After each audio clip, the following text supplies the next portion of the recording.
Hello everybody, this is Max Farrell from Dex Trader, and in this series I want to show you quickly for the forex educational signals and beta testers and guys that are in their testing, and even probably some of you that are just starting out with using our signals. A big question has been asked: when to close the trade, that there's an expiry time. There's a few things that you're going to be looking at. So there are a couple of choices. Of course, all trades close, of course, right? So the biggest way to close when it's not so good is that the stop loss gets hit. All right, the take profit gets hit. That's the good side.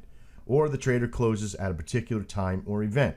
This is either using an indicator or, hey, look, I can't watch the trade anymore and I don't want to lose the 20 pips. Or I feel like, you know what, I'm just ready to sort of break even, or just under break even, or just above break even. Let me close out the trade. So that's an event, either a crossover on an indicator or something that teaches you how to spot when the market's going against you.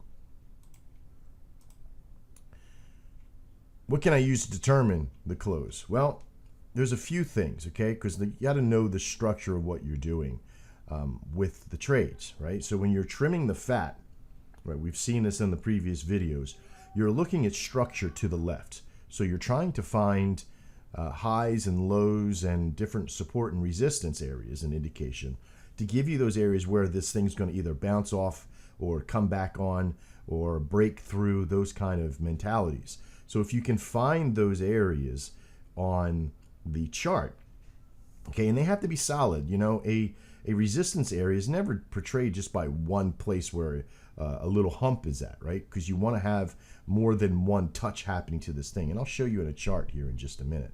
But in fact, I'll even have a video about the looking left and looking for structure in this series, and I'll bring that in there so you can see that, okay? So it won't be in this video, it'll be in the next one. But trimming the fat comes from that part of the series, learning how to see structure, breaking your support. Because when you first get onto the trade, I tell you to put 20 pips on the stop loss and 20 pips to the take profit. That way, you know, if something's happened, maybe it's a news event or something's happening, you're getting in, boom, you're on, and it's to the right direction, and it just takes off. You're not going to miss out those pips, right? But you're also protected that if it takes off in the opposite direction, it's not hitting you for 40 pips, right? Good. So once you trim the fat and you're breaking it down to structure, you might have 10, 15, pretty close to 20 pips possibly. But even if it's at that point, 10, 15, let it stay until it hits. That's one of the main one. You know, let it hit its stop loss or its takes profit. That's basically it. At the time of expiry, check it and see, you know, maybe use some indicators, maybe use some common sense of, hey, is it in my direction? Is it going for me, or is it going against me? If it's going against you and it doesn't look like it's about to bounce back, cut it and run. Wait for the next signal. Save some profit. That's what that expiry time is there for. It's for you to evaluate the trade at that time. Okay, so that's going to give you a lot of information as well. The MACD and the stochastic are, they both have a good sense, right? If they're used right, they can really spot the events that can go against you. But this is a lagging method, which means that it's already happened. You've already seen the event happen. By that time, the event's already there and it's already done. It's not forecasting anything, but that's okay.